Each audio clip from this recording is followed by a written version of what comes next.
Morning friends, ഇന്ന് നമ്മൾ പഠിക്കാൻ പോകുന്നത് എന്താണ് എക്സ്പോസാറ്റ് എന്നാണ്. എക്സ്പോസാറ്റ് വിക്ഷേപിച്ചത് എന്നാണെന്ന് നമുക്ക് ആദ്യം പഠിക്കാം. 2024 ജനുവരി 1-നാണ് എക്സ്പോസാറ്റ് വിക്ഷേപിച്ചത്. 2024 ജനുവരി 1-നാണ് എക്സ്പോസാറ്റ് വിക്ഷേപിക്കുന്നത്. തമോഗർത്തങ്ങളെക്കുറിച്ച് പഠിക്കാനാണ് എക്സ്പോസാറ്റ് വിക്ഷേപിക്കുന്നത്. അപ്പോൾ എന്തിനാണ് എക്സ്പോസാറ്റ് വിക്ഷേപിക്കുന്നത്? തമോഗർത്തങ്ങളെക്കുറിച്ച് പഠിക്കാനാണ് എക്സ്പോസാറ്റ് വിക്ഷേപിക്കുന്നത്. തമോഗർത്തങ്ങളെക്കുറിച്ച് പഠിക്കാൻ പേടകമയക്കുന്ന രണ്ടാമത്തെ രാജ്യമാണ് ഇന്ത്യ. തമോഗർത്തങ്ങളെക്കുറിച്ച് പേടകമയക്കുന്ന രണ്ടാമത്തെ രാജ്യമാണ് ഇന്ത്യ.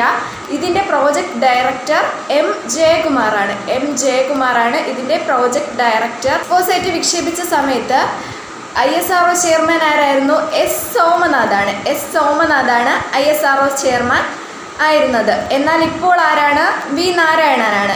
ഇപ്പോഴത്തെ ISRO ചെയർമാൻ വി നാരായണനാണ് ഇപ്പോഴത്തെ ISRO ചെയർമാൻ. എക്സ്പോസാറ്റിൻ്റെ വിക്ഷേപണ വാഹനമാണ് PSLV C-58. PSLV C-58 ആണ് എക്സ്പോസാറ്റിൻ്റെ വിക്ഷേപണ വാഹനം. 10 ഉപഗ്രഹങ്ങളുണ്ടായിരുന്നു.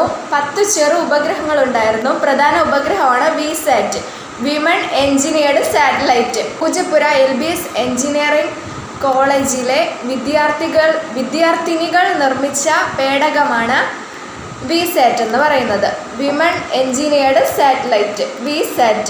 പേടകം പൂർണ്ണമായും സ്ത്രീകളാണ് നിർമ്മിച്ചത്. ഇപ്പോഴത്തെ ISRO ചെയർമാൻ വി നാരായണനാണ്. എന്നാൽ എക്സ്പോസാറ്റ് വിക്ഷേപിക്കുന്ന സമയത്ത് എസ് സോമനാഥായിരുന്നു.